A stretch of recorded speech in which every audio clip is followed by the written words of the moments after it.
Okay, I'm gonna wind off of our break now and get ready to hop into Group 21. Let's see. Go ahead and take a look at the matches we're going to be watching here. It's going to be our longest group for today's cast. We have a whole 7 games. And believe we have each race in this, so we're going to probably see a lot of different matchups. Yeah. First game is going to be Hella Bacon versus Vermin for Protoss versus Zerg. Again, all on Polypoid. We give just a couple maybe 1 or 2 more minutes. Let the stream sit, and then we'll get into it.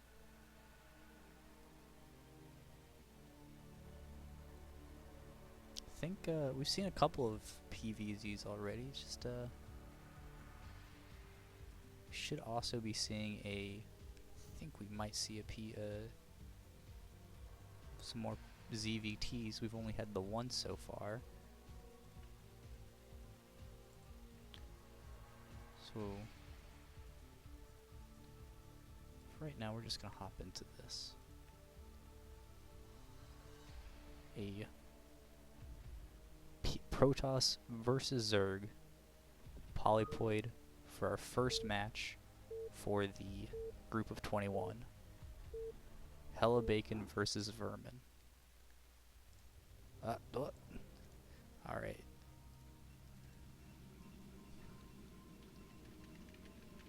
In the bottom left corner, we have Hella Bacon, representing the teal Protoss tribe.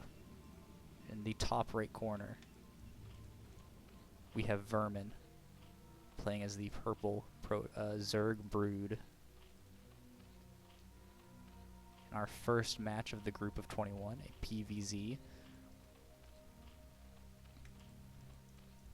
Both players really giving it their all and having some amazing APM. They are really clicking on those minerals, getting their fingers warmed up for what will hopefully be a very exciting back and forth. Hella Bacon getting their first pylon out, and Vermin scouting their overlord in the correct direction, headed straight for Hella Bacon's base. Looks like an overpool is going to be coming out here from Vermin. The overlord, and we'll probably see the spawning pool. Yep, there it is. We're going to see if Hella Bacon is going to want to do a gateway expand or a forge expand.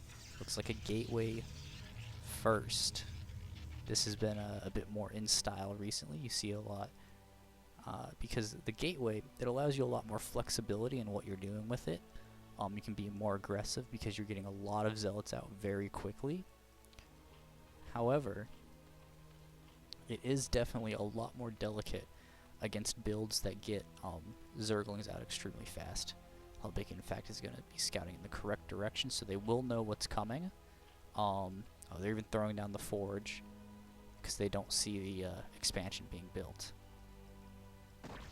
quite yet. It's a later expansion, so they throw down the forge, and they'll be able to get a cannon up and hopefully defend this. Vermin is actually going for a lot of drones. So, pylon goes down, blocks the hatchery. Vermin is trying to fight it off, but usually in this situation you just send the drone over to take the third, which is what Vermin is doing right now. All the probe is in here. The pylon will eventually fall as the Zerglings spawn. In fact, Hella Bacon's even sending a zealot over. So they're being very aggressive. Oh, he's going straight for the third base. So he knows what's going on. The Zerglings are going to be distracted by the pylon, opening up enough room for the zealot to come up and put pressure on the hatchery up here. Yep, cannon goes down, and we'll probably see the Nexus go down as soon as this is developed. Zergling should catch the probe, and the Zealot probably won't be able to get much done here. Picks off a Zergling. Ooh, and probably get the drone as well. The probe is even still alive. The Zealot is going to get a little bit caught on the ramp. He's going to retreat to behind the mineral lines, where the Zerglings are going to have a very hard time engaging him. That is a really great spot. There are rocks behind the minerals, basically preventing the Zerglings from getting a good surround. So more Zealots coming. Bit of a supply block, but that just gives enough time for a Nexus to come out. Zealot tries to poke out again.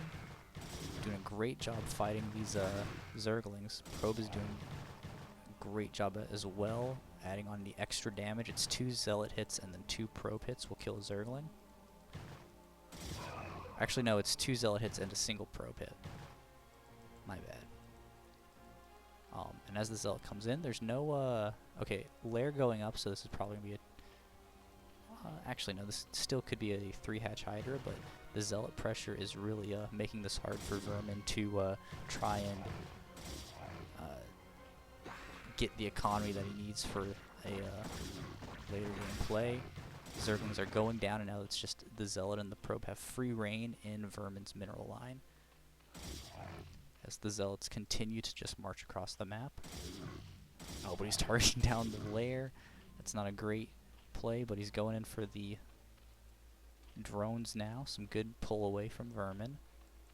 See, some more Zerglings are going to pop, and then, yeah, a lot of pairs of Zerglings are coming out, and the Zealot and Probe should be able to get chased out, and Vermin actually hasn't taken too much damage to his economy.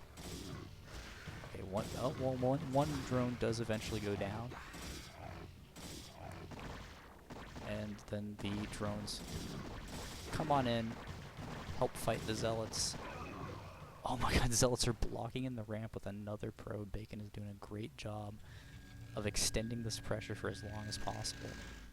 Vermin's lair is done, but they're having to put so much resources into defending from the Zealot harassment that they haven't been able to get any lair tech. Bake is in fact getting a pylon down. That's a great position because I think it will reach onto the cliff, and they will be able to maybe put a cannon or a shield battery if they're on the low ground or above. However, there aren't many of those Zealot reinforcements on the way, instead teching up to a Stargate. Alright, let's see what Hella Bacon decides to do here. Looks like the Zerglings are going to come around, surround the Zealots, clear them out fairly easily, and then they'll also be able to get this pylon without it doing much. Still no tech from Vermin, but a huge Zergling flood. He really needs to get Zealots to block the wall here. He's getting a couple more cannons for defense, so that is good to go. Stargate and Citadel are on the way. Second gateway's out. Everything is looking very good for Bacon here, because once the Corsair comes out, Vermin is going to have to scramble to get some sort of resources to be able to protect their overlords. But Zerglings get into the main base, and they're going to get into the probe line. Zealots will have to run back to try and save them. Probes versus Zealots is an unfortunate matchup. Some really great probe micro dancing around the Zerglings, keeping them as alive as possible as they fight back.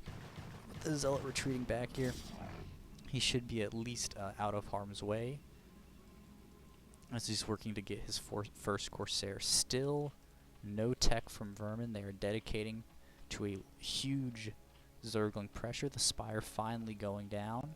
No Corsair in construction yet, so he should be pretty safe. As soon as the Spire finishes, he can get some Scourge and defend himself. Zealots are picking up the last couple of Zerglings left alive in his base,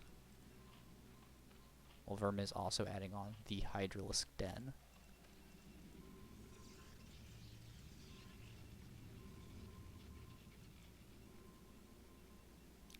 Two Zerglings still around. They aren't much of a threat because of the Zealots roaming, but definitely, I mean, it looks like for all that happened in the early game, we might be advancing into a pretty regular mid to late game PVZ, with Vermin getting all their tech up and Hellabacon getting towards their own mid game.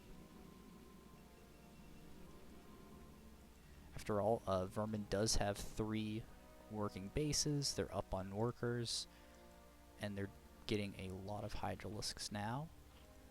I don't think they'll be able to pressure the front or threaten any kind of like killing blow with the Hydralisks, especially since Templar Tech is very close to finishing, but they should be able to at the very least defend themselves from any push out from the Zealots and Corsairs.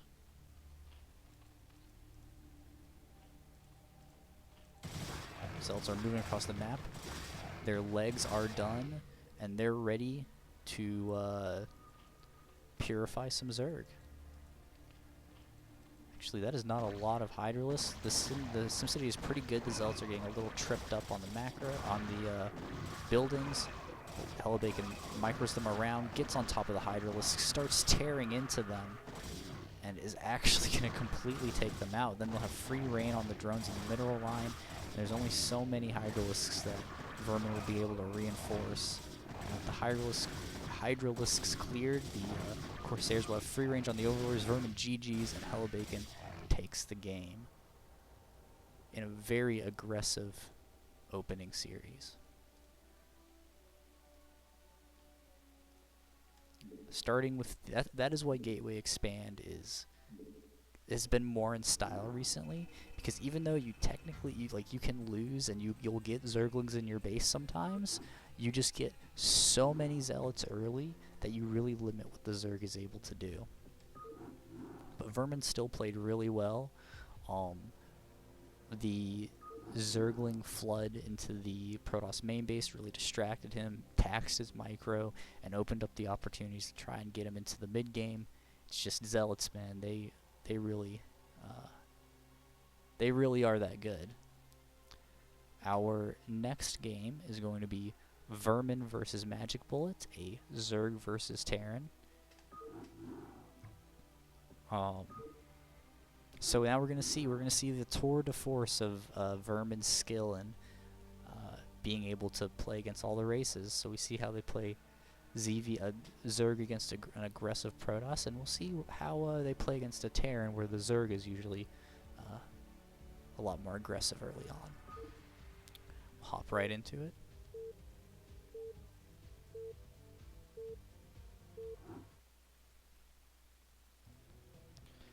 And in the top right corner, as our teal Terran, we have Nom.Magic Bullet.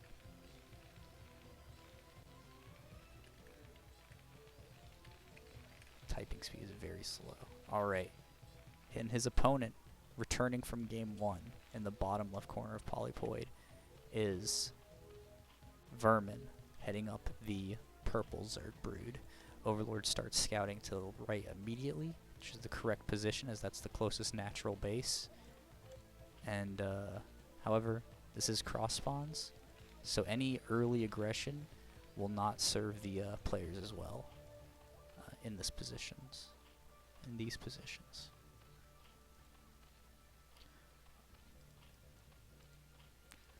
Looks like Vermin is going to be going for another overpool. Maybe a 12 hatch.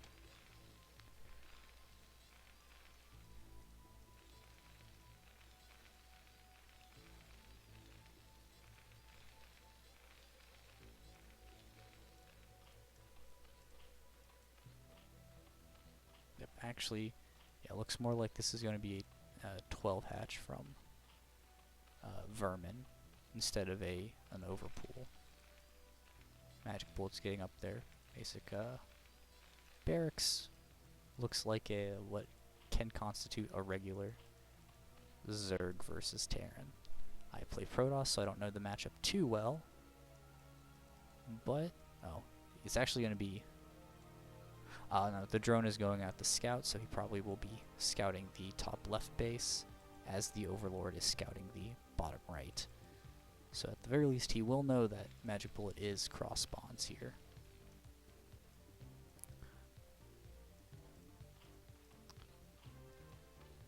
There's the spawning pool.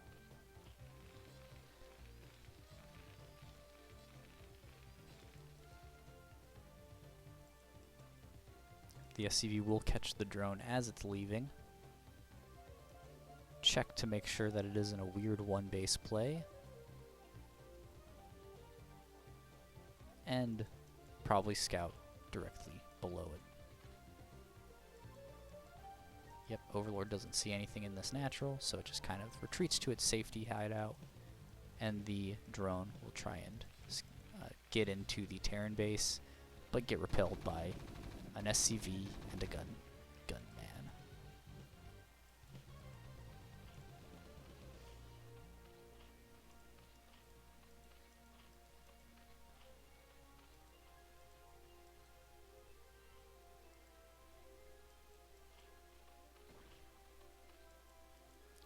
SCV finds Vermin's base. No Zerglings at all. Vermin plays very economically. And for just 3 hatchery, like only getting 1 Zergling pair. Really banking on the their opponents not being too aggressive, which might be why Hella Bacon was able to really take that first game. Oh, the SCV wants to be a hero. Oh, there's a sunken colony. Prevents the SCV from finishing off the Zergling. And will also help defend from the vultures coming in from Magic Bullet. It looks like Magic Bullet is going to be going for a mech style against Vermin, which is completely doable, especially depending on the level you're at. These are lower to mid-level games where, even though I guess technically if you wanted to be as efficient as possible, Bio is the best choice against Zerg, but you can't go wrong with Mech. It's extremely powerful, and you can have some very strong pushes with it. The Vulture's going to come in, get hit by a sunken colony, and man, that does a lot of damage. Vultures do take... Wait, do they take? They take 75% damage from sunken colonies, I guess? I'm not sure what damage type sunken colonies do, but it's enough that it will shred vultures to pieces.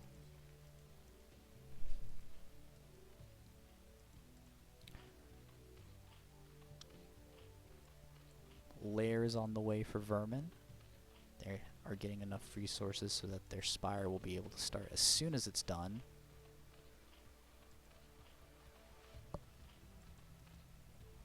And our vultures are just checking around to make sure Vermin isn't playing too greedy and going up to 3 bases sneakily. Yep, Spire started. Zergling speed is also almost finished. So the initial batch of Zerglings will be able to help defend it, while Magic Bullet is going up to 2 factories, getting Goliath. So this, I think, is a... There's a very specific push that Terran can do. I've seen it a couple of times on Artosis' stream where you set up, you get your 2 factories, you get Goliaths and siege tanks, and if you control it right, the siege tanks can kill the sunken colonies while the Goliaths clear up any Zerglings or Mutalisks that might come out and pressure it. Ooh. Vulture almost gets caught. Ooh, great patrol micro here from Magic Bullet. Oh, however, unfortunately, a bit of a blunder. The one Vulture does get caught, the other should get away safely, but if he's not careful, both the Vulture and the Goliath are going to be picked up by the Zerglings. The Goliath runs to safety. The Zerglings try to get on top, but oh, they're going to run right up into the main. Vermin's going to know exactly what's coming. He's going to go and try and stop Magic Bullet from building his forces up. In fact, one Goliath is not going to be able to defend in this situation. The Vulture gets picked off again. The Goliath barely lives.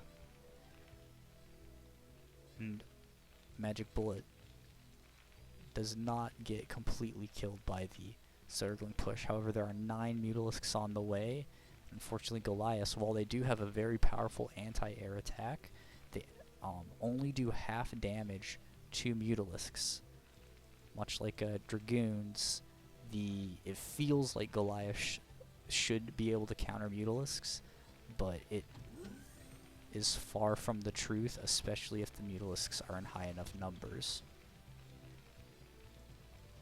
You can see he's just pumping Goliaths out now, and it will just come down to if it's in time to defend against the Mutalisks. I don't think there are any...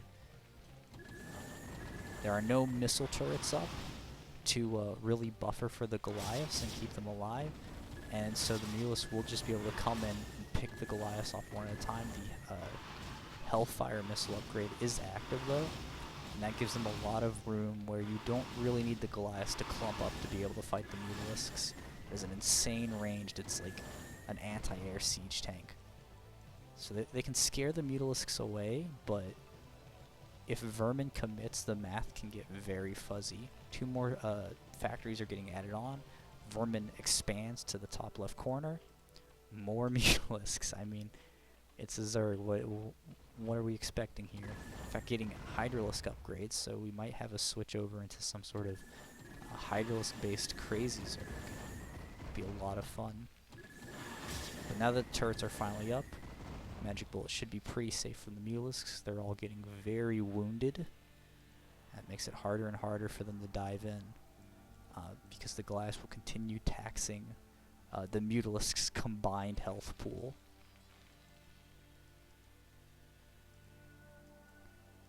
A lot of drones getting transferred over. It seems that the vultures that Magic Bullet had out on the map are dead now. We'll dive right into the main base of Magic Bullet. The Goliaths are going to have to clunk their way up to try and protect the SCVs. The turrets are just barely not finishing in time, but the Mutalisks are stuck in here. They might be able to wiggle their way out of the base. It looks like they will. Once again, none of the Mutalisks actually died from that. It's almost like they all share one combined massive health pool. Okay, Vulture finally out on the map. Scans going down. He does scan the top left base, so he does know. Oh, it catches a lot of drones transferring over. But he does know that this base exists, and if he's quick on it, he might be able to punish it and get some economic damage done. However, it looks like Mutalisks are coming to prevent this one Vulture from doing too much. Gets a couple of kills, but that will eventually fall. The Goliath conga line begins working its way over. Siege mode is under construction. Once again, the Goliath versus Muta fight can be very misleading in how the numbers work out, especially with some Hydralisks here doing a lot of damage. Goliaths again shredding them. Really great stutter step micro here from Magic Bullet, as he's working his way in, getting a lot of damage while also advancing his Goliaths. He really needs to target on the Sunken Calling, because if it finishes, it will shred through Goliath so quickly. He does manage to take care of it, and this third base will get denied. Vermin is going to try to position the Mutalisks to kill any reinforcements, maybe do some more damage to the main, but this complete dedication to Goliath is in fact working out, even though a couple of them are getting picked off. Huge Hydralisk attack is coming forward. However, looks like siege mode is done, so Magic Bullet is just a couple of siege tanks on a cliff away from being able to completely deflect this attack.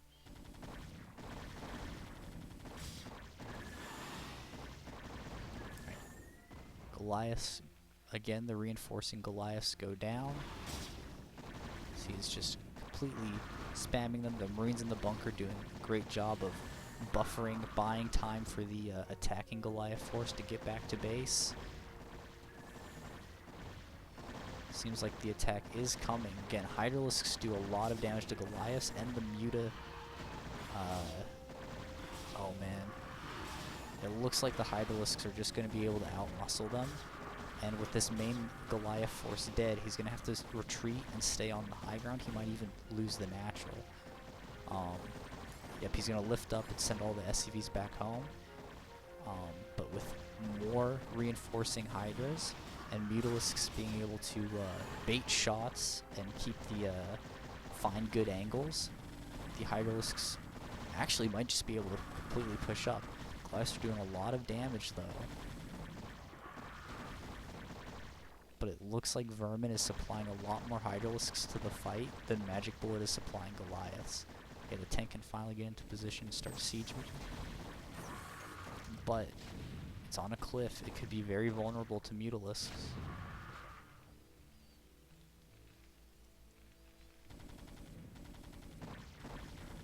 Okay, the Goliaths are getting moving very far out.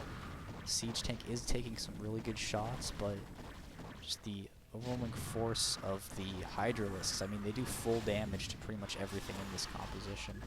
So, Mutalisks pick off the Hydralisks even just running up into the base, start picking at the siege tank. It falls, and they'll be able to clean up the Goliaths and get on top of the factories.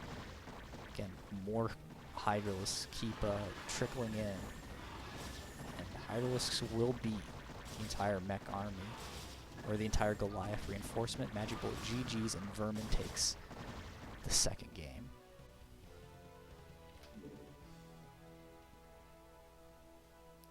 In a very, very fun Zerg versus Terran.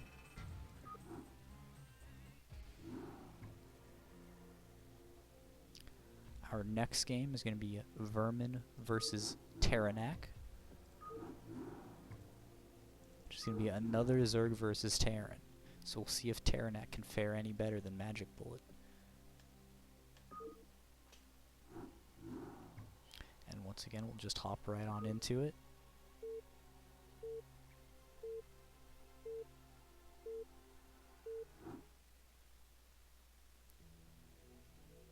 And in the bottom right corner, we have Terranak as our teal Terran player. And in the bottom left corner, we have Vermin, back for more Terran blood, as the brown Zerg brood.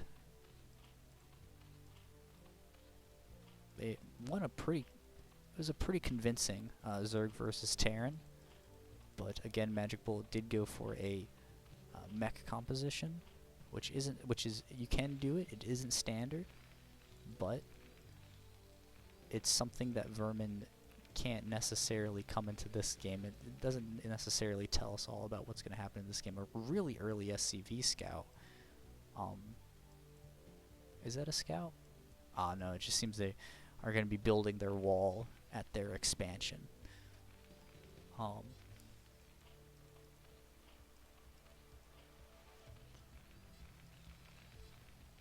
So they're probably going to have a bit of a forward barracks that might be able to, that might let them be a bit more aggressive with it than they would otherwise be. Vermin again is going to be, Vermin's going to be very lucky with their scout, and they should see it. In fact, they should be able to hide the Overlord, maybe right behind the cliffs here, and conceal Vermin's starting location from Terranak for a little bit. Looks like Vermin's going to be going for a similar play as their game versus Magic Bullet, with a very fast hatchery and a drone sent up to scout. However, that drone should get recalled fairly quickly as Vermin sees Terranak's base. Yep, it comes into view. The drone will get recalled almost immediately, and the SCV will come over and scout and see the hatchery first build. Here's the spawning pool.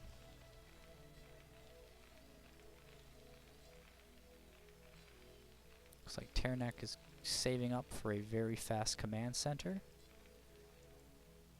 and that should actually work out in their favor, since Vermin's spawning pool will be quite a bit delayed and give Terranak enough time to get a bunker up and defend. Probably throw one right there and make it extremely hard. This will be a very good wall and make it very hard for Vermin to get any damage done with a Zergling run by. Oh, another hatchery being built, so this is very similar to Game 1. They're even in the same spawn position, so Vermin has a strategy, and they're sticking with it. Terranak checking for a potential third base, doesn't see it, so they know that whatever Vermin is doing, they're doing it on 2 bases.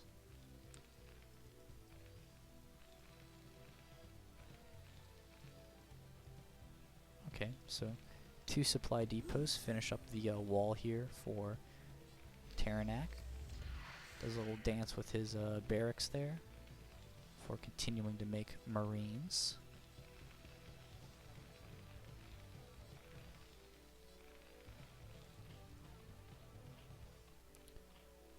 And the first couple of Zerglings are out. They should be able to repel the SCV. Where it looks like they doesn't look like they'll be able to get the kill if Terranak recalls him, but Terranak seems to want to keep his SCV alive as long as possible. And unfortunately, okay, I can't see it on the mini-map, but I don't think the SCV was in range to see the lair.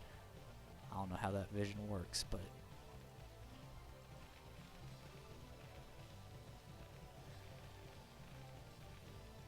okay, Zerglings are heading over right now. I'm not sure if this is a complete wall. I'm pretty sure Zerglings can't get through either side here.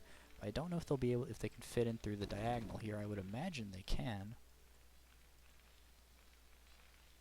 But it might also be completely tight, because Brood War buildings are very finicky like that.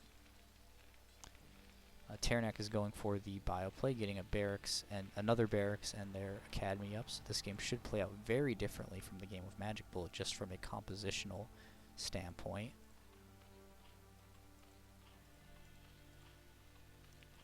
And there's the Spire.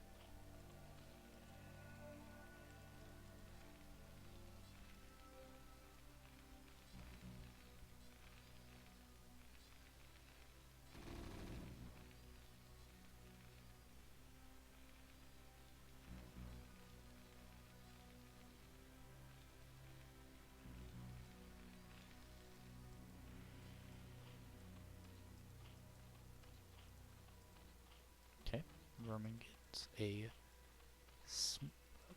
good 3 sunken colonies down. I will basically defend them from the Marine medic push. You do need to get those sunken colonies, but I mean, Terranak hasn't pushed out yet, so Vermin is kind of just giving them for free. But the push is coming eventually, but they could have saved those resources for later. But if you got it, spend it, I guess. Continuing to get more Zerglings. The Mutalisks, the Spire is almost done, and we'll see a huge influx of Mutalisks as it finishes. Here's the push out. A lot of Marines, a lot of medics. Vermin is going to be trying to run around with Zerglings, stay away, and wait for the Mutalisks to come up and really help push them back.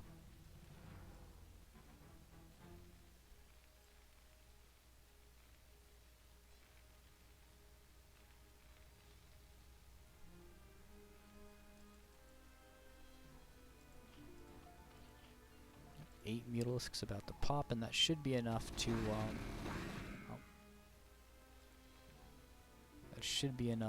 force the Marines and medics to retreat and play defensively. A lot of turrets going up. This is great positioning. Will keep the Mutalisks out of the mineral line, and also a bunch going up by the barracks. That's really good because that'll prevent the Mutalisks from coming over them and camping there. Now with 8 Mutalisks out and a bunch of Zerglings, well, the Marines are kind of out of position. They're going to allow for the Mutalisks and Zerglings to pick a few off.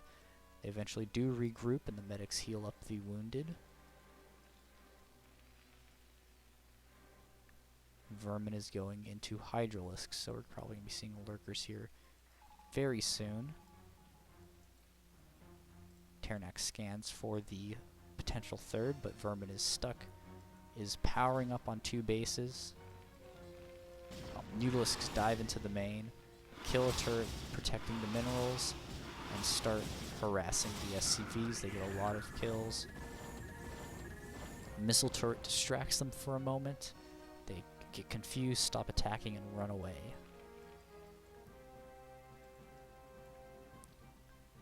Let's see. Hydralisks are out. Lurker aspect is on the way. So Vermin is getting up into their late middle game like style. Hatchery started at the top left just after Terranek scanned there, so the mind games are fully in play. Terranek probably won't scan there again, so that base should stay relatively undetected for a good bit. We'll just fly in again, kill the SCVs, constructing 2 starports, and the Marines have to come back, filing in sort of one at a time. They will scare the Mutalisks away even after a couple of them die. Control tower being built for the science vessels. Mutalisks coming again, snipe another SCV. Vermin's muta control is really being shown off here. Terranek's throwing out the scans, trying to find the base. Does finally scan up on the thing. It barely catches a lurker egg, but it can be very hard to, you know, when you scan, you might see a brown on the mini-map and just think it's some unit and not actually check to see if that is the lurker egg or not. The Marines might cross over there and be completely surprised. Zerglings set up on the high ground to try and ambush the Marines. Mutalisks dive, but they're going to get shredded because that is a lot of shooty boys. And yeah, Vermin's muta count is down to 4. He hasn't really been replenishing it. Instead, he has a whole lot of lurkers. But with science vessels presumably on the way, there is a science facility, so they will be under production soon. The lurkers will not be too big of a threat. These ones are unburrowed, so Vermin, okay, he's putting them into position, and this base should be impossible for Terranek to break. Oh, a lot of Marines just wander up. They finally get recalled back, but he shaves off a lot of them.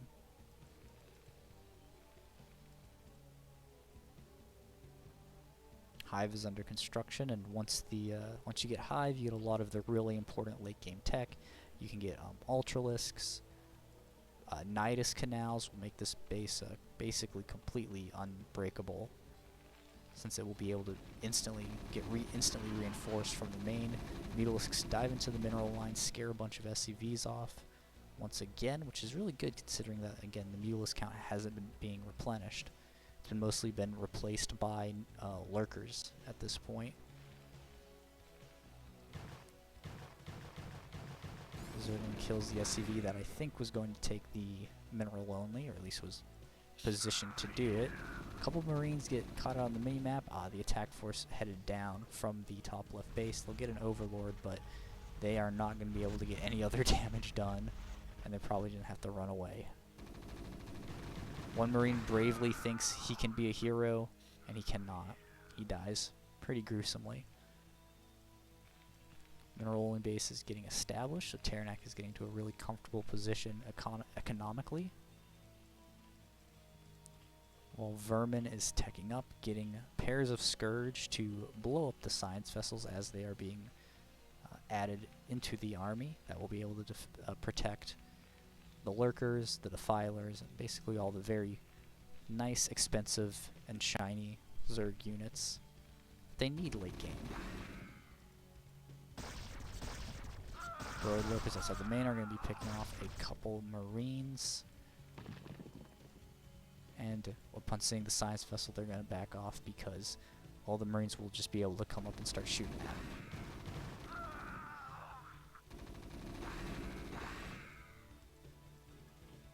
Yeah, with sunken colonies now also protecting the ramp and the Nidus canal, I don't think Terranek's going to be able to break this without getting a bunch of dropships. Okay, a lot of Scourge shaved off, so that will be really good for the science vessels.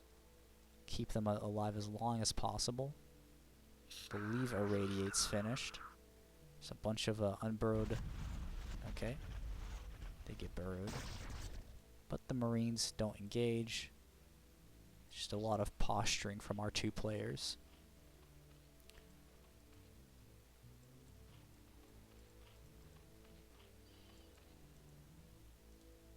looks like Taranak is absolutely wanting to go and take the take out this third base, which if they're able to do, will put them in a very just an overwhelmingly great position against the Zerg. The Zerg will be stuck on 2 gases. They won't really have the resources and economy they need to support all the tech that they have to get. Fortunately, only 1 science vessel, so it will take a while for the lurkers on the ramp to get taken out. But getting rid of this forwardly positioned one may allow the Marines to kind of slide themselves up. And you can see he's trying to figure out how he wants to engage into here. Bunch of scans go down, check all the other outlying bases to see if there's anything easier to take. Misses a lot of it, and a huge push out by Vermin. A massive brown stream is heading across the map, and there isn't a lot at home to defend it. He's getting a siege mode, which can help a lot against lurkers, but it looks like he's probably going to be losing this mineral only.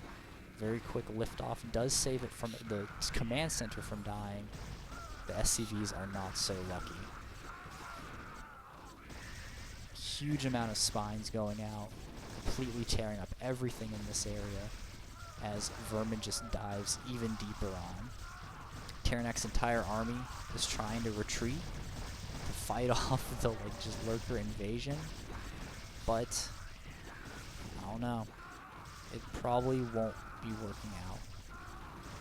He has a couple of irradiates on his science vessels, but that is just an overwhelming amount of lurkers. Marines try to engage, but it just doesn't get the right connections that he needs. A lot of his army is fractured. His unit controls are wavering just a bit. A lot of lurkers in the mineral line are going to completely shave these SCVs. Oh my god. Like, nearly almost 20 SCVs get taken out by these lurkers, and he's down to 17 to 45. Economically, Vermin's ahead. Positionally, Vermin's ahead, and it looks like Vermin's just winning. Taranak GG's. That is wins this this game for Group 21 of the CPL Preseason. I need to. Oh, here we go.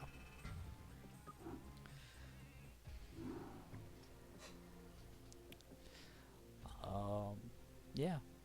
Again, Vermin just showing they're really good at Zerg versus Terran. Our next match is going to be Terran versus Protoss.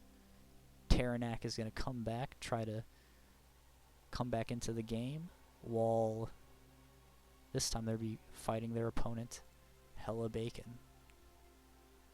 Wait, is that the right one? Yeah, okay. There we go. It is Terran versus Protoss. Gonna get loaded up, and we'll be hopping right into it.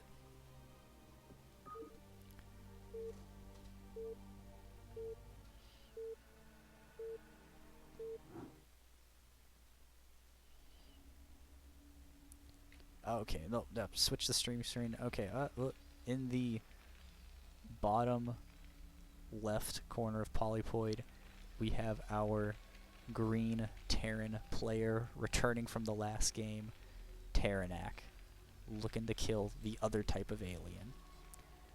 In the top left corner, we have Hella Bacon, our Game 1 winner, playing the very dark blue Protoss to the point where it's very hard to read their name in the top left corner.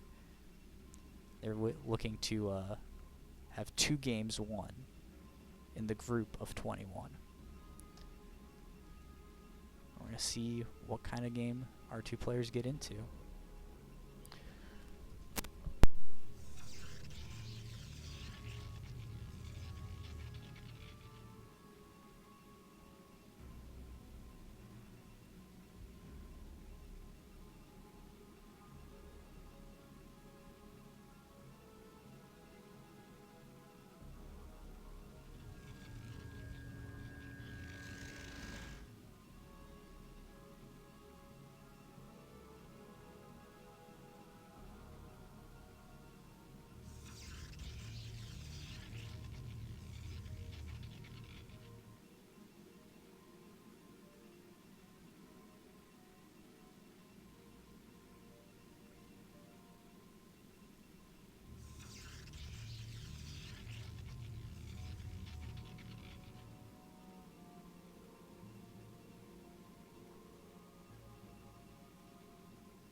Looks like a pretty regular game on either side of the map.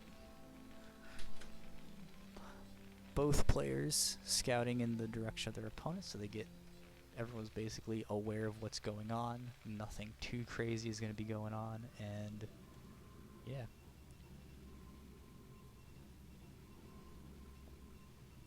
Oh, hell, bacon.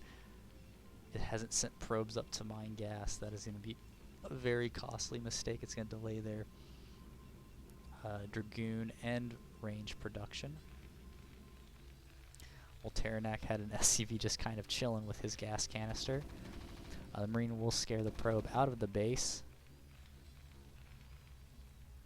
But otherwise,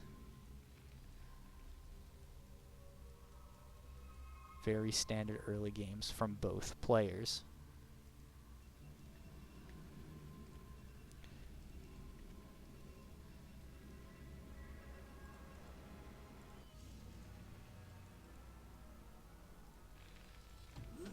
There's our factory. Taranak takes SCVs off gas, so we will see an expansion here. Probe does kind of sneak in, ready to see it. Bacon has 400 minerals saved up, but that's mostly probably because their gas production was delayed quite a bit. Taranak's expansion goes down, the probe sees it and runs away. Almost dies for its trouble, and Bacon has a lot of resources that is going to try and figure out what they're going to do with.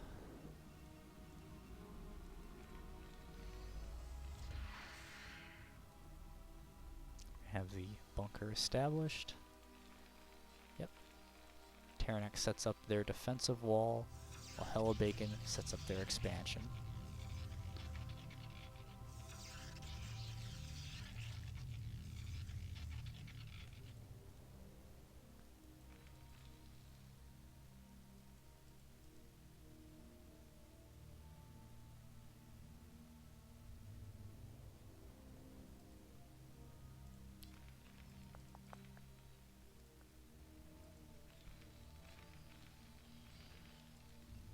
Robo going down.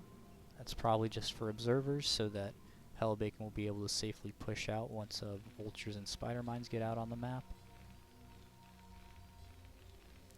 But the Dragoons will move out with all three of them and try and put some pressure on the barracks and bunker. They probably will catch the SCV as he's trying to run across the map and get a scout.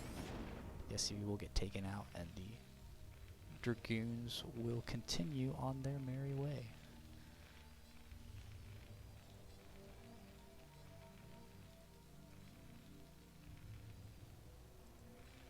It looks like siege mode is completed, so the Dragoons probably won't be able to get any harassment of the buildings done, but Taranak has not sieged their tank up. More Dragoons continue to come.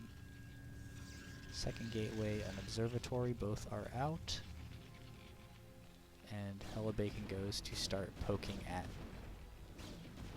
Taranak's buildings. Siege tank decides it wants to try and get some damage done. Does he not have siege mode yet? I guess not.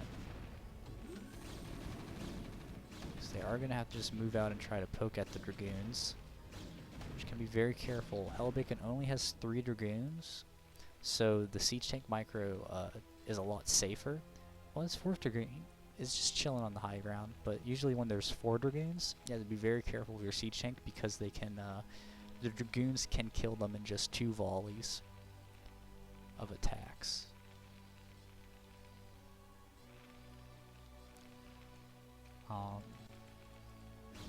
But otherwise, Taranak's doing a good job of keeping their siege tank production up. SV coming down and repairing. Does Taranak not have siege mode?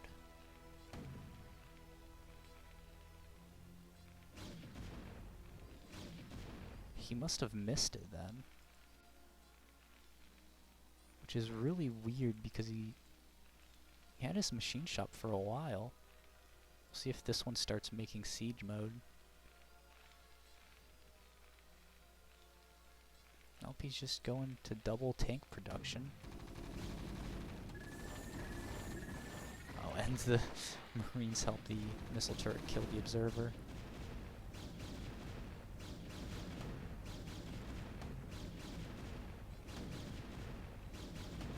Yeah, that's weird. I mean, the Dragoons could try to jump on top of a siege tank, and it looks like, oh man, it looks like they were one shot away. There must have been some weird micro there, or a stuttering of the attack spread that just wasn't able to clear out that tank. One runs all the way to the minerals. Okay, siege mode just starts now. Yeah, Terrac must have missed it on accident and just had started spider mines instead.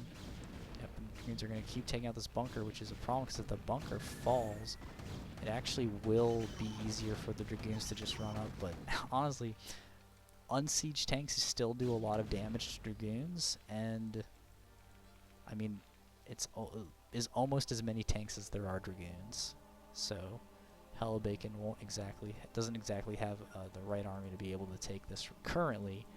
But with 4 gateways, they will be reinforcing a lot. Terranak's still only on 2 factories. But both players getting very close to a supply block, so we will see a bit of a pause in the army production here very soon. Okay, vultures are going to try and get out and lay some spider mines down, but there is an observer. There are observers out, so they will be able, mostly only just be able to keep the Dragoons away from the base. Siege mode is finally done. Massive siege up, scaring the Dragoons out of engaging. And the vultures, both vultures slip out alive, and that kind of force a small contingent of Dragoons to retreat to try and protect Hellebaken's home infrastructure and probes mainly. Okay, shuttles out containing 4 zealots. Can drop them right on the siege tanks and should work. However, with a missile turret and 2 Goliaths, it might also just die on the way over.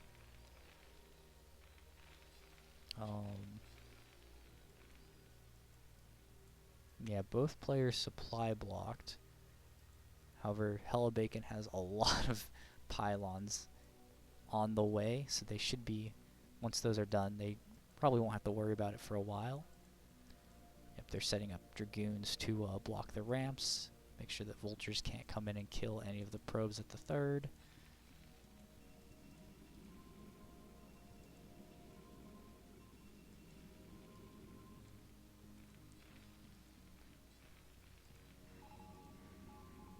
Scan goes down. Just scans in the main, sees what's going on, scans at the natural, just to get an idea of what Hellebaken's up to. Yep, vultures try to get into the 3rd, but are scared away. One dies, and another gets very confused about his purpose in life and paces back and forth. Oh, looks like a zealot drop happened in the main. Distracts some of Terranak's forces away. Looks like it got a SCV kill, but otherwise rather inconsequential. Dragoons kind of angle in, get some damage on the siege tanks, and run away. Ooh. Helps Dragoons fall inside siege tank fire. Don't like that. A lot of very damaged Dragoons holding the line. Terranak's units kind of overextend and can get very quickly cleaned up by Hellebaken's army.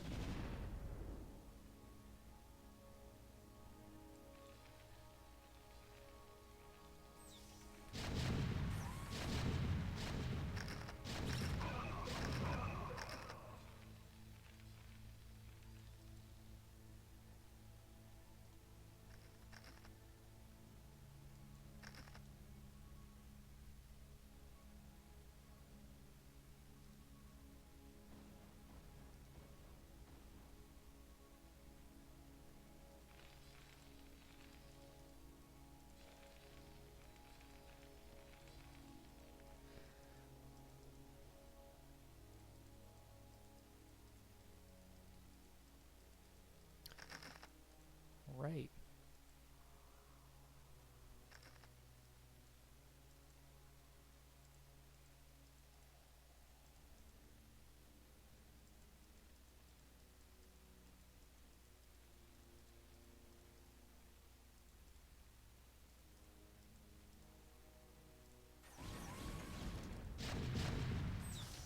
Dragoons try to angle in, but siege tanks are set up pretty well to deflect them back. Terranak will be able to get their mineral-only base set up fairly soon.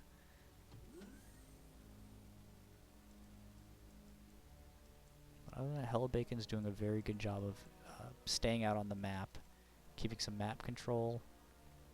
Just barely doesn't activate these spider mines here.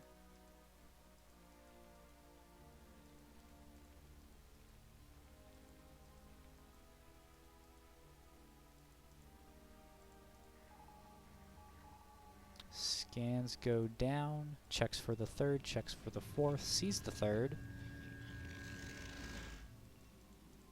And with their own base on the way, they will soon have sort of parity with what Helibacon does have. Looks like the observer that was in the main finally gets cleaned up. A lot of SCVs just waiting around, waiting for orders. They built their supply depots and are taking their union-mandated break. Well, Helibacon's just making sure that Terranak isn't going up. He isn't. Let's make sure Terranak's staying in their area. Dragoons are going to try to come in and wedge their way in, but siege tanks have a very long range and will push them out. A lot of armies still at home. We have a Reaver out, so could see some interesting. I think the shuttle died though. Nope, the shuttle's still alive, so we could see some Reaver play come in. Let's see if it gets picked up.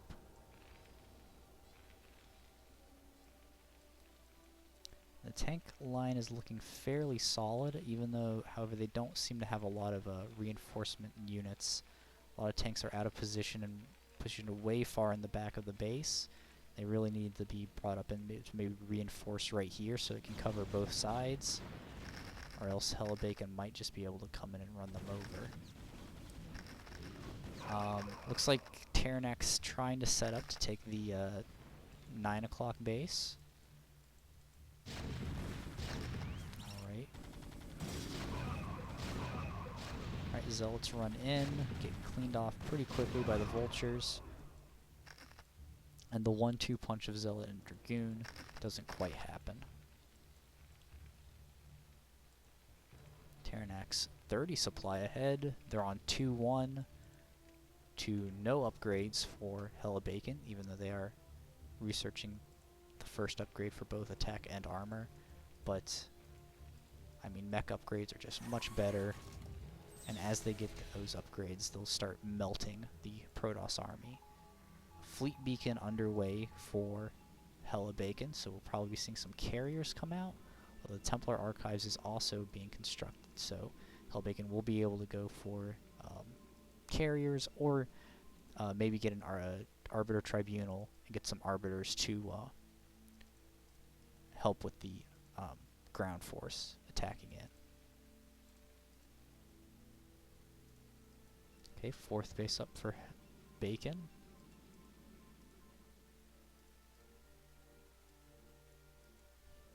Oh, there's 2 shuttles out. And neither are holding Reavers. Alright, Terranak finally getting their force kind of brought up into full view of the of their base. As they're getting this situated, they'll be able to bring their army up and push the Protoss further and further back into their own base.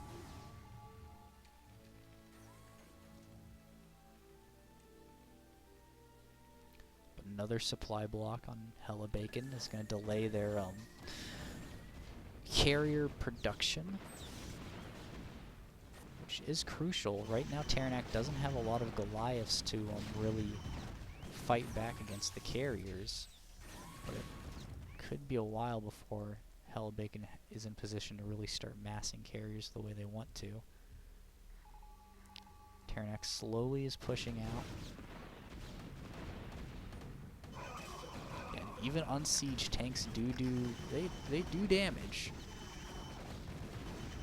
And with the amount of tanks that Terranak has, they will be able to just crawl across and take out the Protoss army.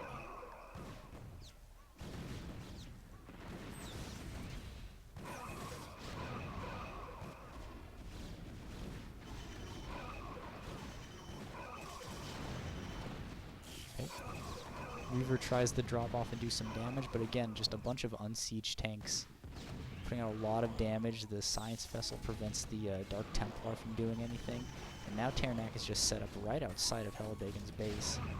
The High Templar try to bait some shots, but it looks like Terranak will just be able to push forward and at the very least destroy the natural. Helibacon might be able to set up Dragoons on the high ground to prevent Terranak from pushing in and destroying this, but once they wedge in and take this natural, they also will be able to come up here, siege up, and take out the photon cannons.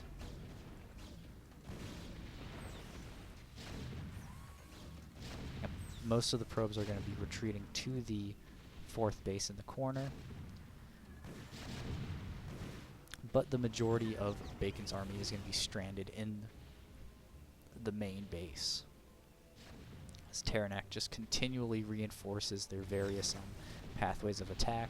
The 3rd will go down, and soon Helibacon will just be left with the top left and top right corners to mine from, while Terranak is expanding. Yep, the 6 o'clock or the 9 o'clock base is getting put down, and they are just about the max. Yeah, Terran's over 100 supply above the Protoss, just about.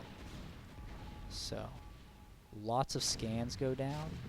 Terranak checks for the 4th base, sees it, and it looks like they're preparing to send a bunch of army that way to try and take it out. I mean, move the Science Vessel slightly over and they'll be able to start shelling into the main base and most likely take Bacon out of the game. However, the Arbiters, they're coming. If Helibacon can hold on just long enough, they might be able to pull something off, but it looks more like they're going to have to completely reconstruct their infrastructure somewhere. They're just really pincered in a really hard position. They're pinned down to the 2 top corner bases, and I mean, yeah.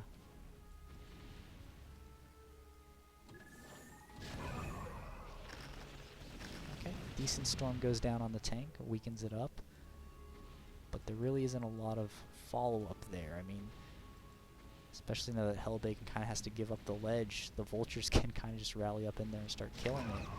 Tanks over on the low ground here, no matter how they try to drop, the siege tanks will just completely take them out. There's turrets built up here. Spider mines are being put together. Okay, huge storm goes down. Weakens the defensive matrix, but yeah, 2 storms will take it out, but will give Terranak just enough vision.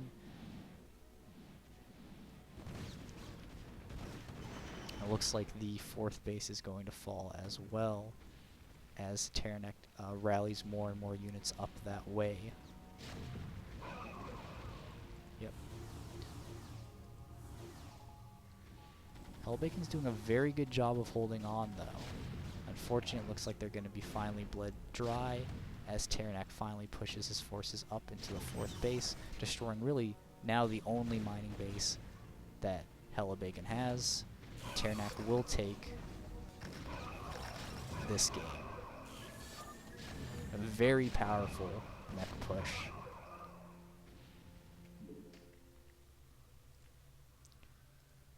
Alright.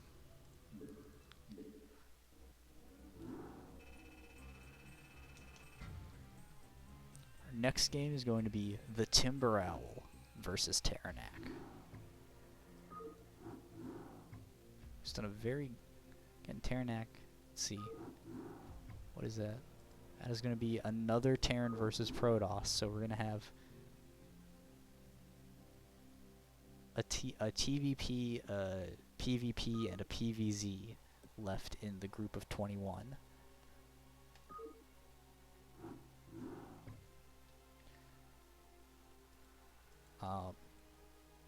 Yeah, I guess we're making good time. We'll go ahead and hop into it for the Timber Owl versus Terranak.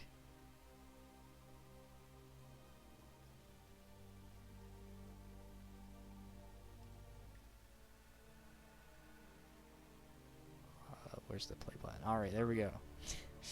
We're hop into it. Back to back Terran versus Protosses. In bottom left corner, we have the like light greenish Terran player, Terranak. And in the top right corner, we have the white Protoss, the Timber Owl. In the exact same spawn positions as our last game.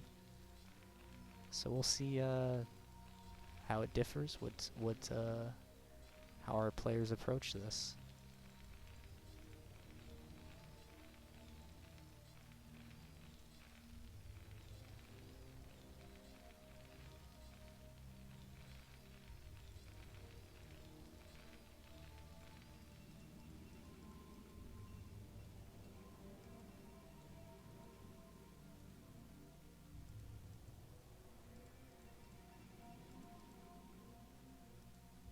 Looks like Timber Owl's going to get a very quick scout out and runs straight down to Terranak's base.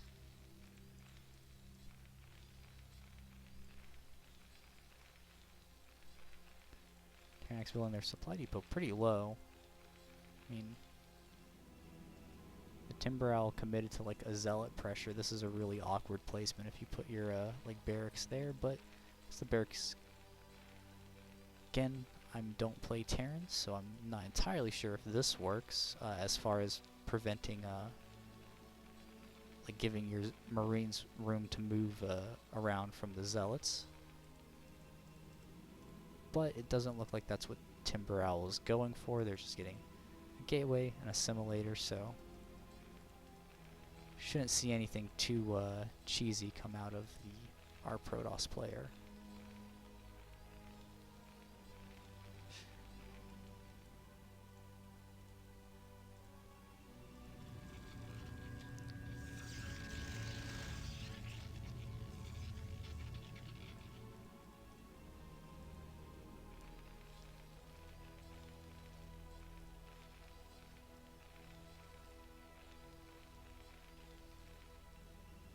Not even getting the first gateway, or not getting the first zealot.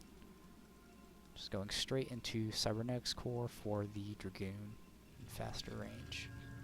Right, Terranax. That is a very fast command center. Not even getting the forge. Or not even get the factory. What am I saying? Yeah, why hasn't this Terran gotten the forge yet? Well, with their expansion, no. So without the factory, I assume this is a lot riskier of a play. Imagine if Timber Owl like threw down a second gateway and just started rallying Dragoons down. They'd be able to punish this, at least force Terranak back up the ramp. Because siege tanks are going to be really far out now.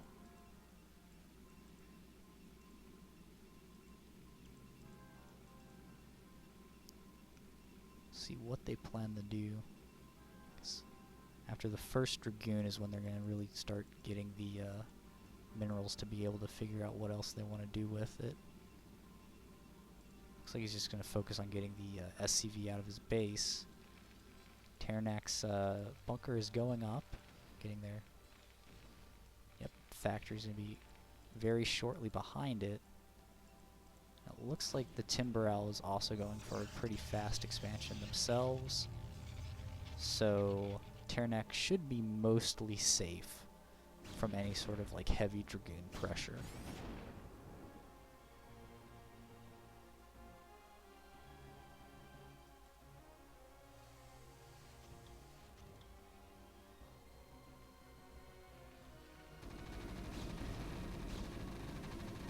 Walks up right up to Terranak's base, Terranak's bunker. Wow, the Marines actually get out. Terranak really doesn't want that Dragoon to be standing around. The factory almost done. Should be able to reflect these Dragoons fairly easily.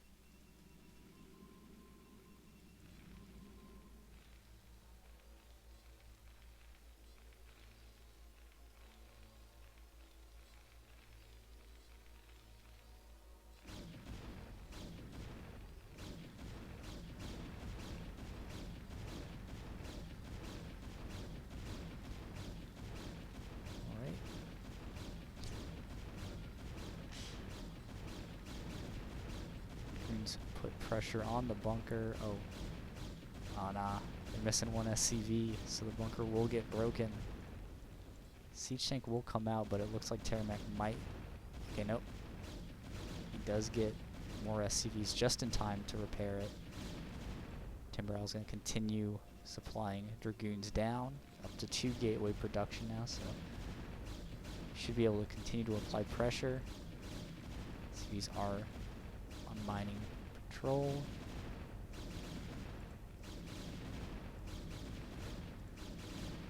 Right. And the tank is going to come out, and that should allow Timberowl to push the Dragoons back just a little bit.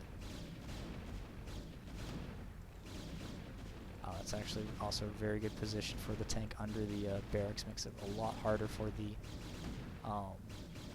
Dragoons to target it. The barracks, he probably lost his own tank under the barracks. However, the Dragoons are going to dive, try to take it out, and they do get that very first tank, which is going to be very costly for our Terran player.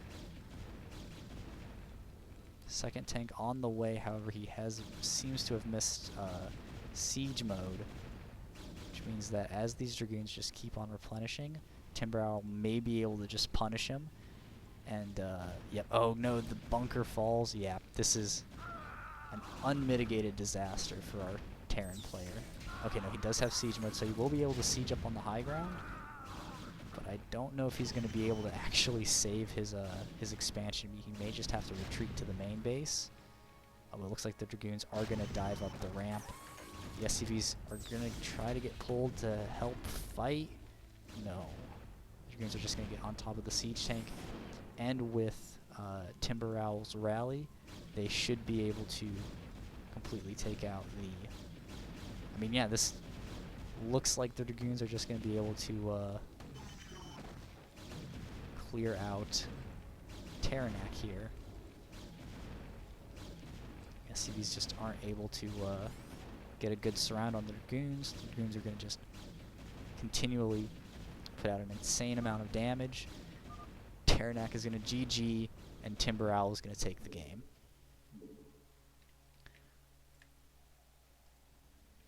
All right. So Timberowl with a very strong first showing for their first game against Terranac. And now we're going to see how they fare in a Protoss versus Protoss. The wackiest matchup. We're going to just hop right into it.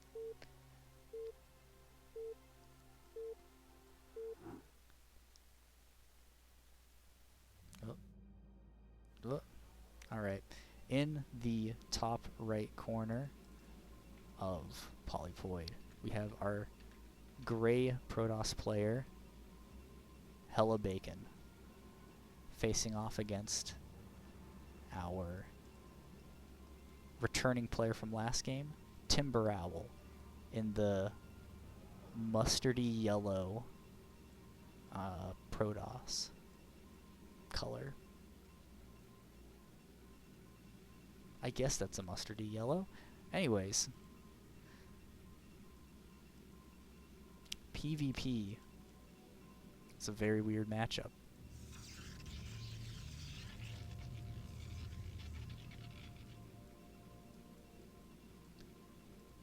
There's a lot of, like, it's a very variable matchup. You can either see it as both, like, a player's going to try to do something super cheesy and end the game super early, or both players, if they play super standard, it'll be a very long, extended macro game.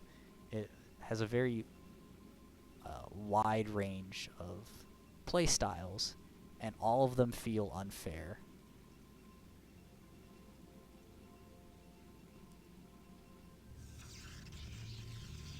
At least for now, all of the players, both the players are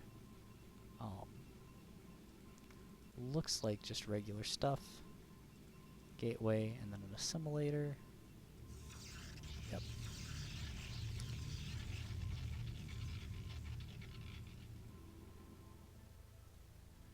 both players even scout in the same direction, which is wrong for both of them. They're perfect mirrors of each other.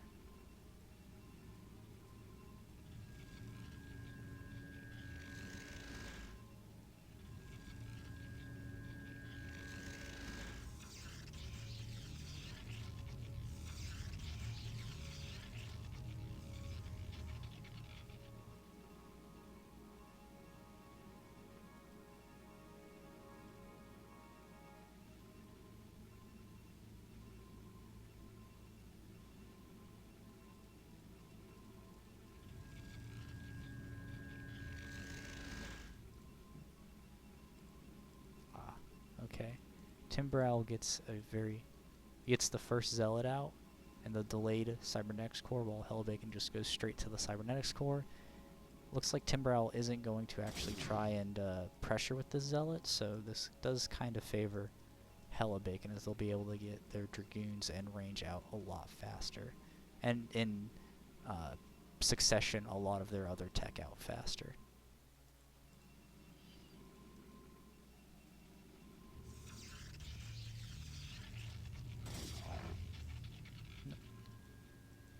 Very well placed Zealot. Usually, unless you place the Zealot very specifically on the ramp, a probe or a small unit should be able to skirt by. So if the probe is getting stuck on the Zealot, that's a very good placement by Timber Owl. Now this Dragoon is going to scare the probe of Timber Owl out of Hellbacon's base, going for a robotics facility. Again, just a whole lot faster than Timber Owl's tech.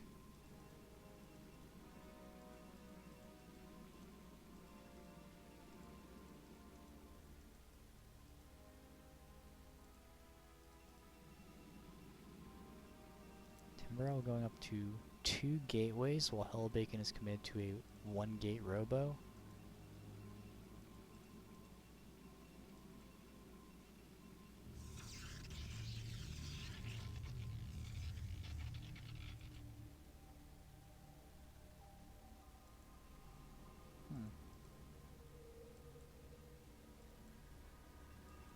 Robo's finished for Hellbacon, so I guess we'll see. Okay, they're probably going to put the tech on this pylon, so we'll see if they're going for a faster robotics. Just going straight to observers, so... Or... I don't know how the math works out. I think you get observers pretty quickly. This is extremely safe against Dark Templar, however... Timber Owl is not going for that kind of sneaky play. They're just going for pretty straightforward. They have 2 gateways. Imagine there's probably going to be a robo placed down at some point for their own observers. But for right now, they're just massing up a bunch of Dragoons.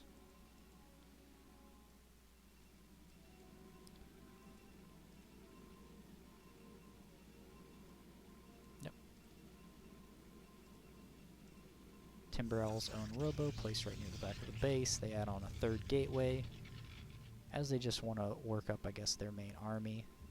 Okay, Hellbacon's going to be getting a Reaver out to try and have a very strong push coming out of the gate. I mean, their Dragoon count is similar, and with the extra Reaver, Hellbacon should be able to do some pretty okay damage to Timber Owl. However, Timber Owl they haven't expanded yet, so there's not a lot here for Hellbacon to actually deny. Timber Owl can just, when Hellbacon comes across the map, they can just run up their ramp and camp for a little bit longer. But that will give Hellbacon space to make their own expansion. The sacrificial probe is just waiting to see when Hellbacon moves out, or expands, or does anything on it. Even throws a pylon up in the base, probably expecting a probe to come out for an expansion, but Dragoons will come down, force a cancel, and run out. I like the little Hellbacon put a pylon. Is there a probe here?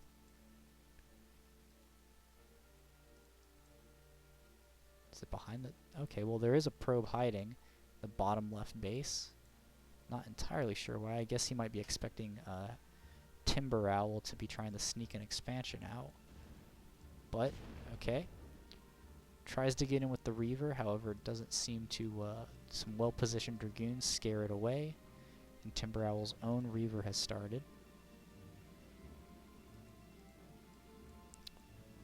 But Hellabacon's Observer is going to get a full wind of all of this. And, yeah. Alright, Forge is down for Hellbacon. They'll probably start upgrading. Both players just playing extremely economically. Neither wants to push out and risk anything. Neither really wants to take a chance on a play. They're both just saying, you know what, I'm comfortable with sitting back and getting my tech, and getting my production up. Oh man, this shuttle's gonna get completely caught.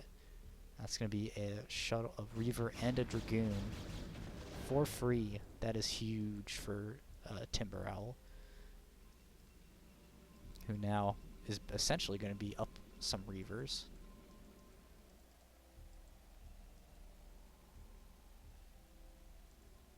Yeah, and the Observer is going to try and spot, I don't know, doesn't get the Observer. Hellbacon is going to try to push out, but I think the numbers favor Timber Owl.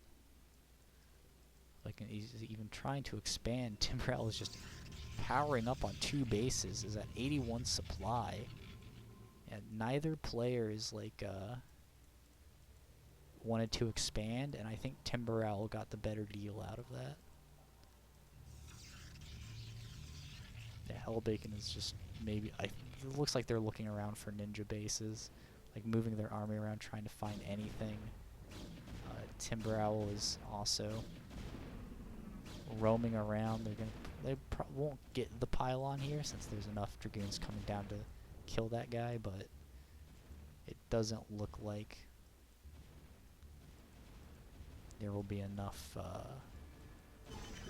don't know. I mean, it just seems like this Timber Owl's in a very strong position. I mean, the only bad thing you could say about it is that Hellbacon's about to be on 2 bases, and Timber Owl doesn't really have any... Well, their shuttle's about to come out, so these Reavers will be able to actually catch up with the main force and come with, but a lot of cannons going down.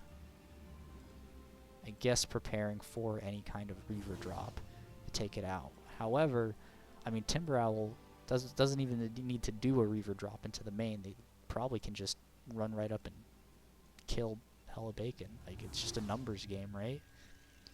Can set up a lot of cannons, and cannons can fight Dragoons decently well, but when the numbers are this, like, stacked in one player's favor, I'm pretty sure that Timber Owl will just be able to take them out. The Reaver is out, so we'll be able to get some shots off on... Ooh, nice shot on the Timber Owl's Reavers, but the Dragoon army is just too massive. It's going to run over. Hellbacon's going to have the GG, and Timber Owl is going to take their second game. All right.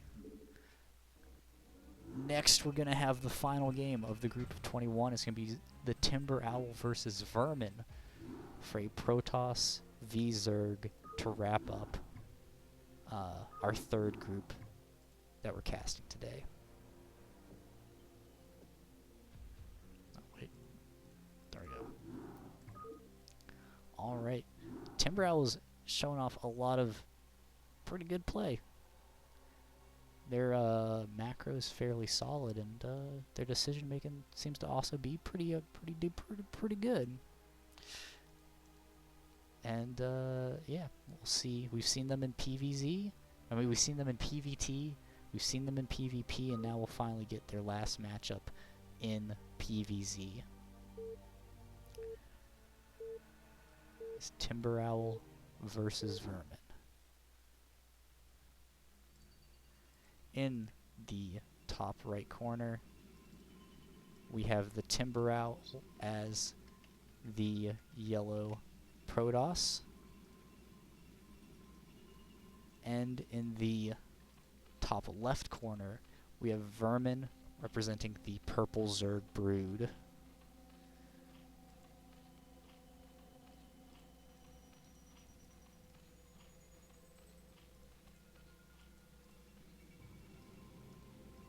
In our final game for the group of 21.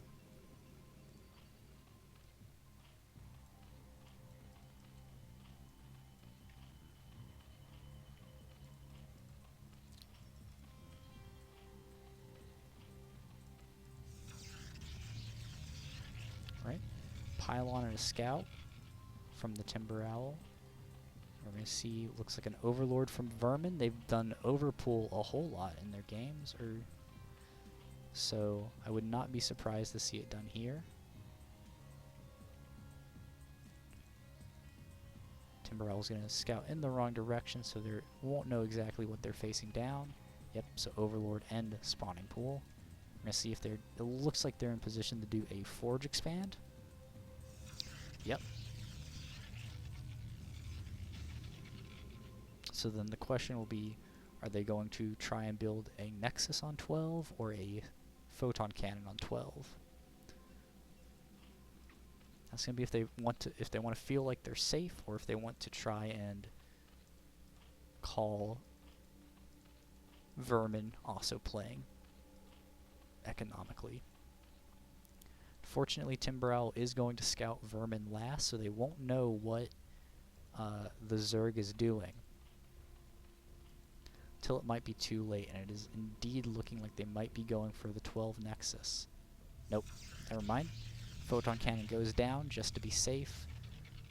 Probe immediately starts heading up north, and Vermin is only getting a single pair of Zerglings.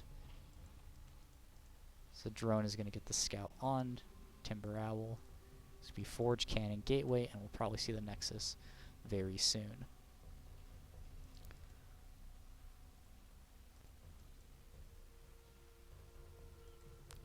Right?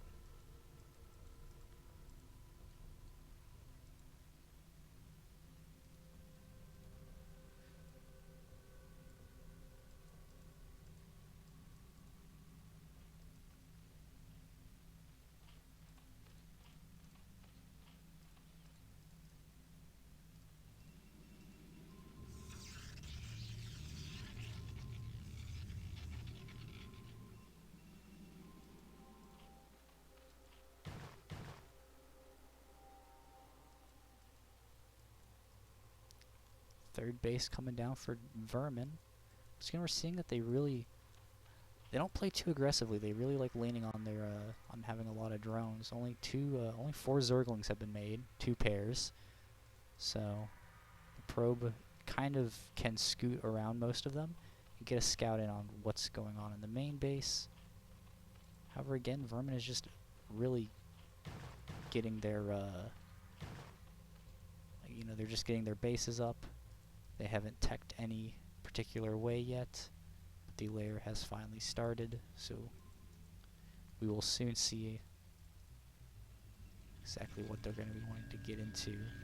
Now it looks like Timber Owl forgot to start mining gas. Huh. That is extremely bad, because now the Stargate is very delayed, and so won't be able to do a whole lot. Zealot sneaks into the natural base and goes behind the minerals. However, he's not in a really great position, and Zerglings will be able to get a complete surround on him and clear both the Zealot and the probe.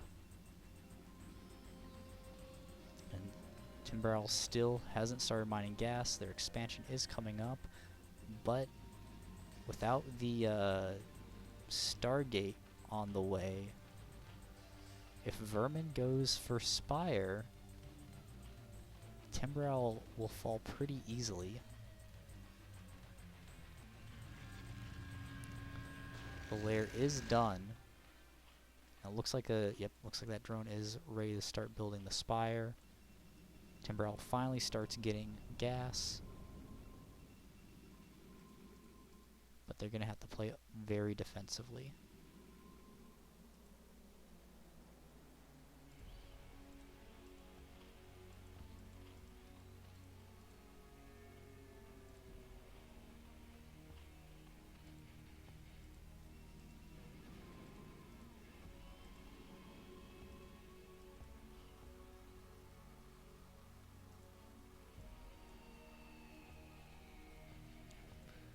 Looks like Vermin is really dedicating to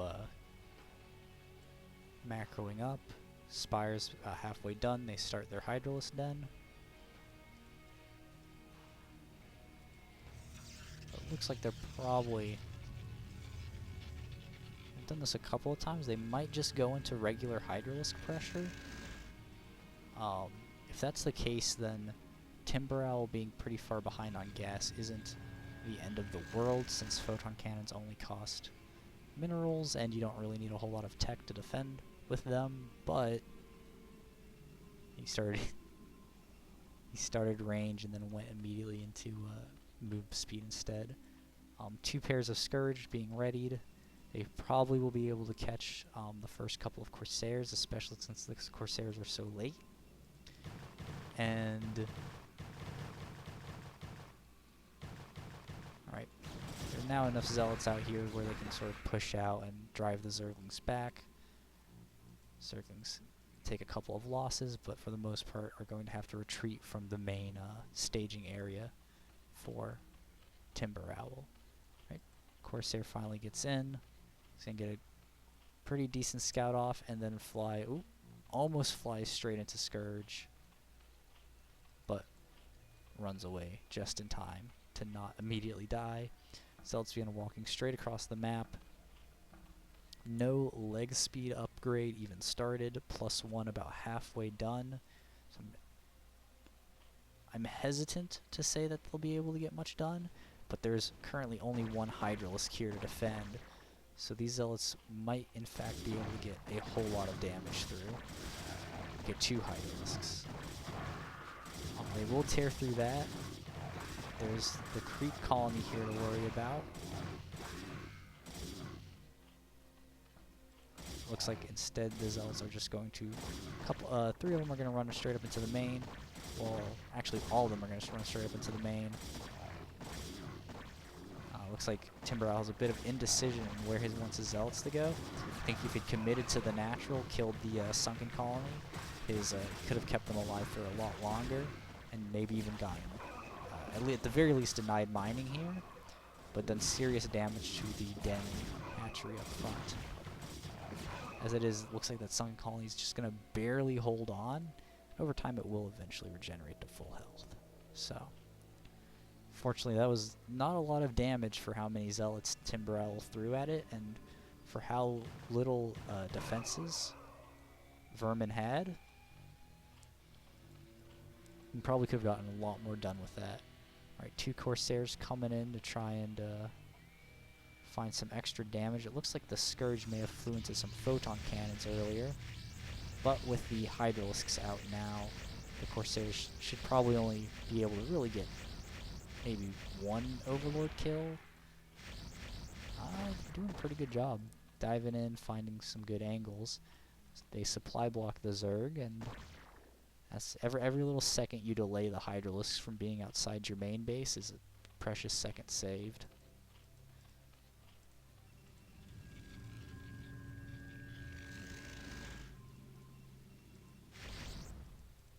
Okay. Looks like they're gonna pick off. Oh, just barely don't pick off the Overlord. He even sends a Corsair in to do that last bit of damage.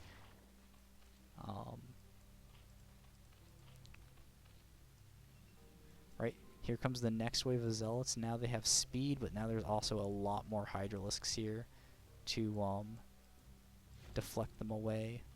He might do a beeline down to the 3rd. In fact, it looks like that's exactly what he's doing. No, he... Okay, he's going to try to angle, find a good surround on these Hydralisks, but that is a lot of Hydralisks. They should probably be able to push all the Zealots away. Yeah, Timber Owl is definitely dedicating a lot to this Zealot army. And with High Templar mixing in, they should be able to get some pretty good storms down and scare our Zerg out of attacking our Protoss player.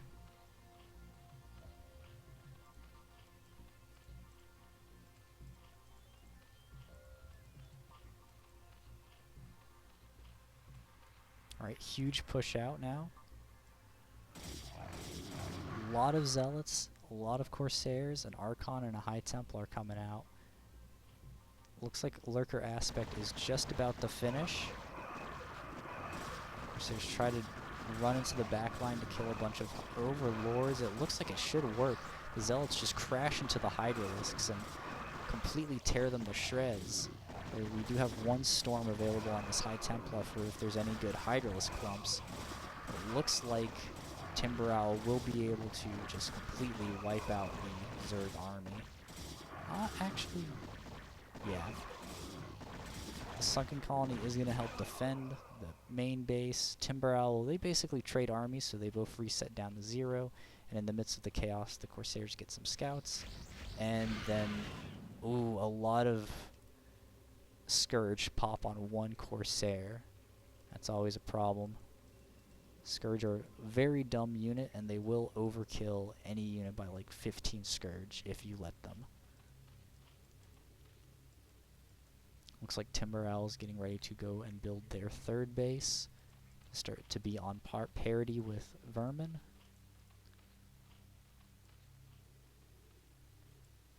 While Vermin is just continuing to amass Hydralisks. We'll be able to start working in Lurkers. Last Corsair falls. No, the last Corsair slips away. Wow. Now we have some Dark Templar out roaming the map. Unfortunately, I don't think there will be very many places where it can get any serious damage done. Overlord positioning is very good. There's none immediately in the main base, but it'll be very hard for that Dark Templar to actually get into the main base. Vermin is taking their 4th in the bottom left. I don't think Timber Owl has noticed this yet. And yeah, an Overlord is going to try to, looks like he's trying to set up and get his Hydralisks to come and attack into this third base. However, Timber Owl sends an entire army down to defend, and Vermin completely jukes him and sends Hydralisks up to start pressuring the front of the base. He's going to catch a lot of these Dragoons out of position, snipes the High Templar. The army's going to have to come back and staggered a little bit. The Storm goes down, but the Hydralisks do a good job of dodging out of the way. Huge engagement. Another Storm goes down, does a lot of damage, but the Hydralisks do, for the most part, get out of the splash radius, but that is a lot of Dragoons and no Overlord to scout the Dark Templar as it cuts them to ribbons. Vermin has to retreat.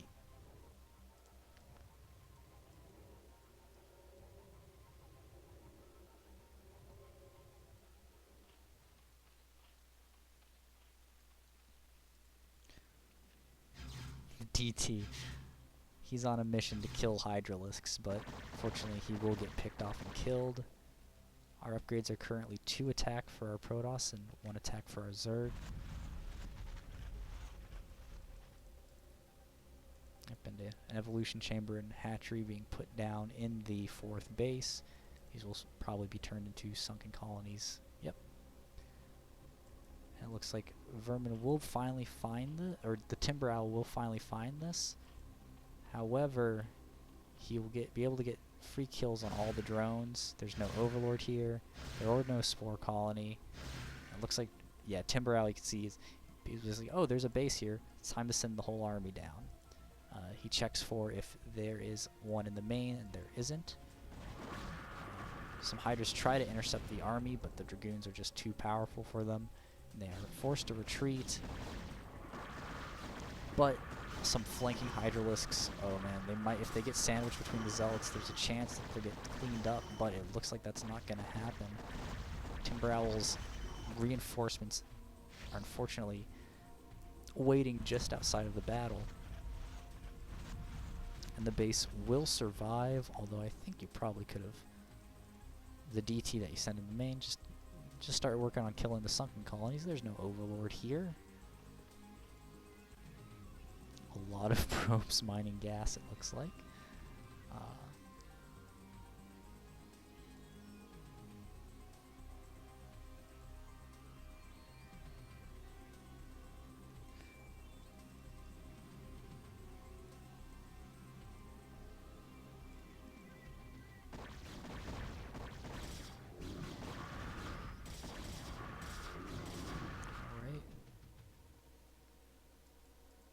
huge.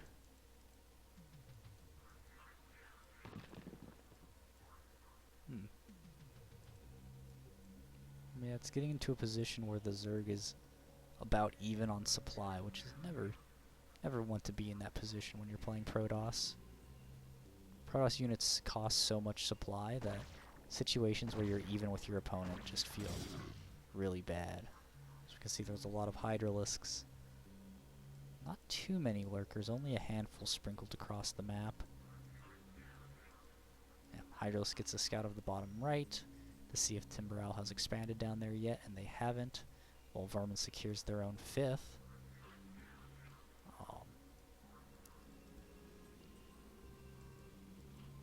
Yeah, Vermin's about to be on 4+ gas, and they're going to really be able to tech up after that point.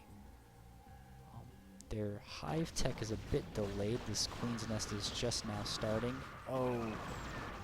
Observers run right into a storm, weakens them up, and one does get sniped. Lots of storms going down, not enough energy. It looks like there's enough energy here to me, because a lot of Hydralisks are very dead. Looks like all the observers are gone as well, so Timber Owl will have to replenish those before he can really push out. Hydralisks are going to come forward, try to pick apart the Dragoons before any reinforcements come to save them. Templar picked off. Love to see it. More Dragoons come to reinforce. It looks like they will be able to kill the remaining Hydras.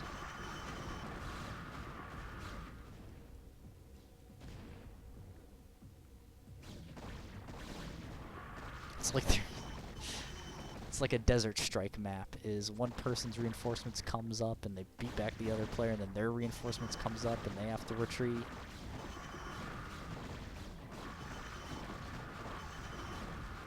However, it does look like Timber Owl will come on top of this engagement. And with their observers replenished, they will be able to push out into the where the lurkers are positioned. Okay, Nexus going down for Timber Owl's 4th. While Vermin is just trying to get their 5th up and continue teching up into their late game compositions that they need. Oh, I don't know how that Overlord got out there, but it certainly did, and it died for it. It's just an insane amount of Hydralisks. Timber Owl is finally getting into Reavers, which is kind of the mark of the extreme late game strategy for Protoss, where you want to get Reavers and just get a bunch of really good shots off on the Hydra clumps. It looks like Vermin is going to be able to deny this base, though. That Nexus is a goner. There's no way that these Dragoons get down there fast enough to save it. So this base will get denied, and Timber Owl is going to have to send a probe down and rebuild it. And he's even acknowledging that it's dead and is running his Dragoons away. And these small group of Zealots is going to die, but Timber Owl is going to try to push up into Vermin's main. The Observers are lagging a bit behind, no speed upgrade on them. So the Dragoons take a few shots. And the Hydra army is going to come up and try to hit them from behind. They might be able to snipe the High Templar. It looks like that's exactly what they're going to be able to do. Yeah, Timber Owl's going to keep on pushing forward. The High Templar are still alive. Huge storm down on the Hydras. They all pop simultaneously. One even decides, you know what, I agree, I'm just going to storm the dead bodies just because it looks nice. Yeah, Timber Owl's in a really good position now. They can probably push up and try and destroy the natural here, which shouldn't be game over for the Zerg. They have a lot of reserve bases, and Zerg positionally, I don't think they care about their natural as much, since once you get Nidus Canals, every base can be a natural. But if they lose the Hydralisk, then that will be pretty severe, but they can probably just rebuild it in their 5th. Hydras are trying to reinforce to try and take them out, but some well-positioned Zealots are intercepting them and preventing them from fighting the Dragoons, which they're much better at. destroying. A Reaver's coming in, and that should be able to also do a lot of nice shot. Gets rid of Hydralisks. Oh, an unfortunate Scarab there, so the Reaver will get taken care of. But yeah, this base is definitely dead. Vermin should be able to reinforce, but yeah, their Hydralisk Den is going to have to get rebuilt. I think they're just building it in their main.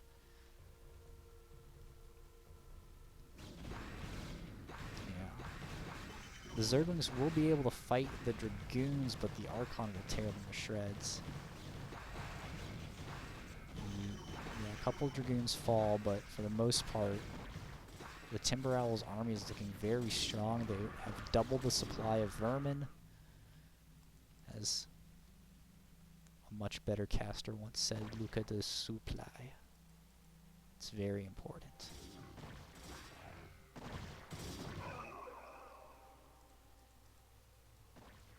Alright. Timber Owl got their Nexus on the mineral only. And it is just kind of a matter of, I mean,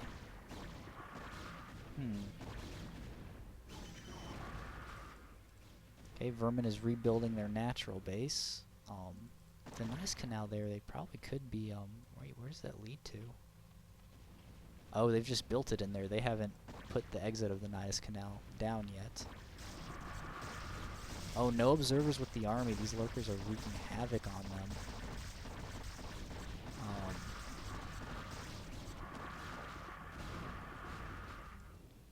But Protoss units are very beefy, and Vermin can really only supply with Zerglings right now. I don't even think the Zerglings have the attack speed upgrade, even though we're on Hive Tech. So they aren't tearing up as much as they could be. Also, it looks like another expansion's going down at this one. It looks like it's a bit over to the left, but the Zerglings will deny it. Yep, there's the cancel.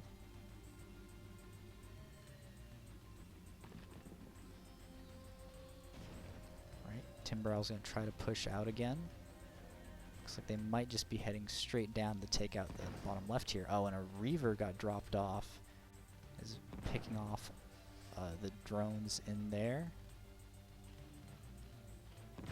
Okay. Not a great shot, but it is going to still be alive. The Nidus Canal is constructing, so that we'll be able to reinforce and take out that Reaver, hopefully. As it is just continuing to completely, I mean, it is completely unanswered. Looks like Timber Owl's prepared to try to bust into the main, and that natural again. You should have the army to be able to even just push up into the main base, kill all the tech here. With the Nidus Canal, he should be able to resupply with the 4 hatcheries at the 5th, but he's running low on resources, and he's going to need a lot of Hydras up here to defend against like this massive Dragoon force. A bunch of Zerglings are coming up to flank. There's no Archons, there's no Zealots, so they should be able to do a lot of work. Oh, misplaced Storm. And yeah, the Zerglings are going to just continue. Oh, another. Okay, one big Storm cleans up the defending Zerglings. Now the Dragoons are going to get up into the main, and all of the tech that Vermin has in here is going to get taken out. That's going to take a very long while to rebuild, if it doesn't just knock him out of the game completely, because then Timber Owl will just be able to walk down. And with this army, he'll just be able to topple each base. There's not enough standing army anywhere for Vermin. I mean, he only has 24 army supply. It's very unlikely. What? No, shoot, no, no. Stop, one more shot. It's, oh man.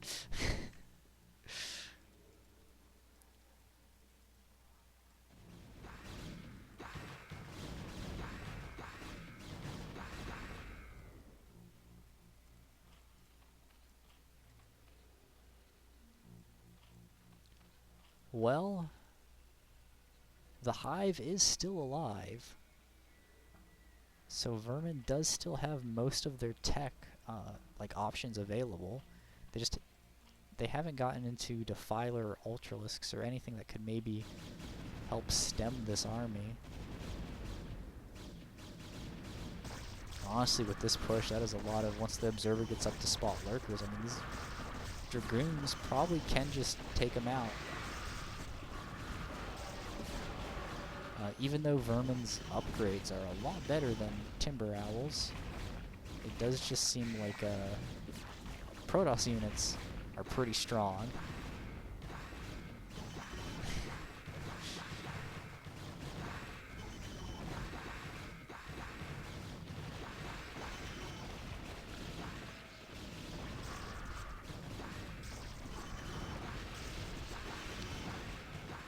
Yep. Lots of Zerglings run into the storms. Looks like this base is going to fall very momentarily. The Defiler Mound just started, but it may be too late. Vermin is knocked to 2 bases, while Timber Owl has expanded out to the 12 o'clock. And, I mean, they can just get any base they want. They get up into the main. Storms are going down somewhere. Oh, on the mineral line. That is a lot of... Okay, we need to see some kills. No! Why would you morph Archons? We need to see how many drones died. It was presumably a lot. Yeah, I mean, there's the GG, and Timber Owl takes it. With a very well-played Protoss Revies, very well-played game.